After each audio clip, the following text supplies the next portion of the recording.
Ingat kawan-kawan, kesuksesan sejati tidak hanya tentang bagaimana memiliki mobil mewah atau uang melimpah, tetapi juga tentang memiliki pengetahuan, ilmu, skill yang benar, dan kemampuan untuk menggunakannya dengan bijak dan benar pula.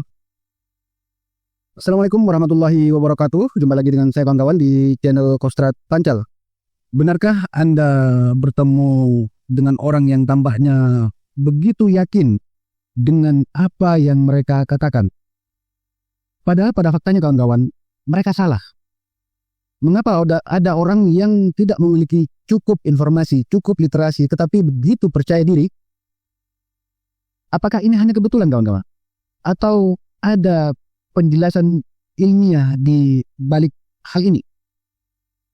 Kepercayaan diri palsu kawan-kawan adalah fenomena yang sering kita temui dalam kehidupan kita sehari-hari. Ada orang yang bisa tampak begitu yakin dengan argumennya, meskipun yang mereka katakan sebenarnya sangat jauh dari kebenaran. Nah kawan-kawan, fenomena ini tidak hanya menggelitik rasa ingin tahu kita, tetapi juga memiliki implikasi besar, dampak yang sangat besar terhadap bagaimana informasi menyebar di masyarakat luas. Di dunia sekarang yang didominasi dengan teknologi AI, di mana media sosial, internet memainkan peran yang sangat-sangat sentral. Kepercayaan diri palsu kawan-kawan dapat menjadi akar masalah dari misinformasi, kesalahpahaman, bahkan keputusan yang merugikan banyak orang. Akan tetapi apa sebenarnya yang melatar belakangi perilaku tersebut, dan bagaimana kita dapat mengenalinya, mengantisipasinya untuk melindungi diri kita dari dampak-dampak negatif dari hal tersebut. Fenomena ini kawan-kawan seringkali dijelaskan oleh sebuah efek psikologi yang disebut efek Dunning-Kruger.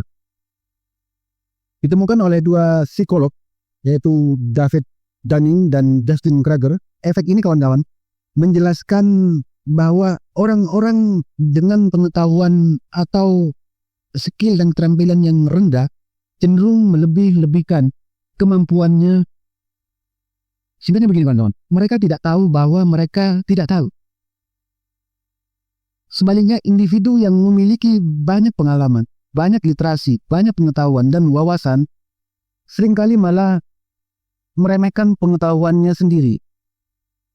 Karena semakin dalam seseorang mempelajari tentang sesuatu, semakin mereka menyadari bahwa kompleksitas dan luasnya bidang tersebut banyak yang mereka belum ketahui. Kombinasi dari kebodohan yang terlalu percaya diri kawan-kawan dan kebijaksanaan yang terlalu rendah hati ini adalah paradoks sebenarnya yang menarik sekaligus meresahkan tentunya kawan-kawan. Mari kita lihat beberapa contoh nyata bagaimana efek Dunning-Kruger ini muncul dalam kehidupan kita sehari-hari. Yang pertama kawan-kawan, debat di media sosial. Ini akarnya. Salah satu tempat terbaik untuk mengamati fenomena ini adalah di kolom komentar media sosial, di IG, TikTok, Facebook. Seorang pengguna yang baru membaca satu artikel tentang teknologi kecerdasan buatan, mungkin dia akan dengan pedenya, dengan percaya dirinya memberikan pendapatnya seperti seorang ahli, bahkan tanpa memahami konsep dasar dari hal ini. Mereka seringkali menolak argumen dari orang lain, orang yang lebih berpengalaman, yang lebih berilmu, menganggap pandangan mereka sebagai hal yang terlalu rumit, atau bahkan hal yang tidak relevan. Yang kedua kawan-kawan, lingkungan kerja. Nah, di tempat kerja kita seringkali melihat teman kerja kita atau rekan kerja kita yang kurang kompeten tetapi sangat percaya diri mengambil alih proyek-proyek besar hanya untuk membuat kekacauan. Ya. Sebaliknya, karyawan yang lebih ahli cenderung ragu untuk berbicara atau mengambil peran karena mereka merasa belum cukup tahu tentang proyek tersebut.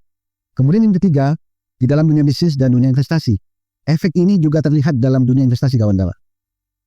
Dan di dunia pengelolaan keuangan.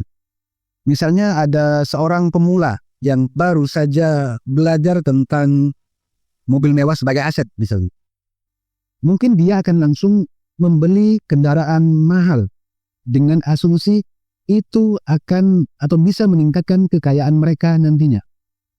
Padahal mereka mungkin mengabaikan biaya penyusutan, biaya perawatan, dan segala macam tetek bengiknya tentang mobil. Nah, kepercayaan diri yang berlebihan ini kawan-kawan membawa masalah besar, tantangan besar, terutama di masyarakat yang terkoneksi secara digital. Ketika informasi yang salah disebarkan oleh orang yang terlihat meyakinkan, orang lain cenderung mempercayainya, kawan-kawan. Nah, hal ini dapat menyebabkan pengambilan keputusan dari orang lain yang sangat-sangat buruk, baik itu individu maupun secara kolektif. Contoh saja misalnya ketika ada orang yang tidak memahami tentang teknologi medis, menyebarkan informasi keliru tentang vaksin misalnya. Ini dapat mempengaruhi kesehatan masyarakat kalau secara luas. Kemudian di bidang keuangan, keputusan yang didasarkan pada informasi setengah matang.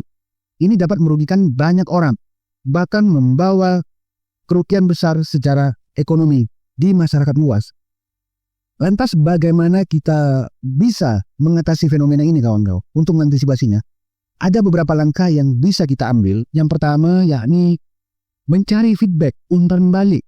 Ini adalah kunci untuk mendeteksi atau mengenali kekurangan kita.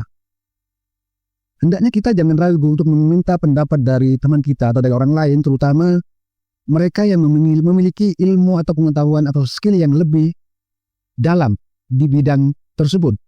Itu yang pertama. Kemudian yang kedua, kawan-kawan, menghargai kerendahan hati. Maksudnya begini, kerendahan hati, kawan-kawan, memungkinkan kita untuk terus belajar, terus berkembang, terus bertumbuh. Nah, dengan bersikap rendah hati ini, kawan-kawan, kita membuka diri terhadap ilmu, terhadap pengetahuan yang baru dan peluang-peluang baru untuk memperbaiki kesalahan-kesalahan kita sebelumnya. Yang ketiga, meningkatkan literasi informasi. Nah, di dunia yang penuh dengan hiruk-pikuk teknologi canggih, memahami cara bagaimana memverifikasi informasi, kawan-kawan, ini adalah skill yang sangat-sangat diperlukan, skill yang sangat-sangat penting. Luangkan waktu, kawan-kawan, untuk belajar, mempelajari sumber informasi terpercaya, dan hindari untuk mempercayai sesuatu hanya karena terdengar meyakinkan. Kemudian yang keempat, gunakanlah teknologi dengan baik dan bijak. Teknologi seperti artificial intelligence ini menjadi alat yang sangat hebat untuk membantu kita mengakses informasi yang lebih akurat, bahkan 100% akurat. Untuk memahami batasannya ini sangat penting, dan selalu berusaha memverifikasi dari sumber-sumber yang independen, kawan-kawan. Kesadaran diri, kawan-kawan, adalah langkah pertama untuk mengatasi kepercayaan diri palsu ini, fake self-confidence. Dengan memahami efek Dunning-Kruger ini, kawan-kawan, kita bisa menjadi lebih kritis terhadap diri sendiri dan informasi yang kita konsumsi. Kepercayaan diri, kawan-kawan, ini memang sangat-sangat penting, tetapi harus dibarengi dengan pengetahuan, dengan ilmu, dengan skill yang benar, bukan hanya asumsi atau katanya dan katanya. Mari kita introspeksi diri, kawan-kawan. Apakah kita benar-benar sudah mengetahui, berilmu apa yang kita bicarakan, atau kita hanya merasa tahu? Kawan-kawan, silakan bagikan video ini dengan teman-teman Anda, murid Anda, mahasiswa Anda yang perlu mempelajari tentang hal ini. Jangan lupa, kawan-kawan, untuk menonton video saya yang lain tentang bagaimana cara berpikir kritis, bagaimana membangun kesadaran diri untuk mencapai kesuksesan sejati. Ingat, kawan-kawan, kesuksesan sejati bukan hanya tentang memiliki mobil mewah atau uang yang banyak dan melimpah, tetapi juga tentang apakah kita memiliki pengetahuan yang cukup dan benar, dan kemampuan untuk menggunakannya dengan baik dan bijak. Mudah-mudahan ini menjadikan pembelajaran dan manfaat bagi kita semua, kawan-kawan. Terima kasih sudah menonton, dan sampai jumpa di video-video saya berikutnya. Wassalamualaikum warahmatullahi wabarakatuh.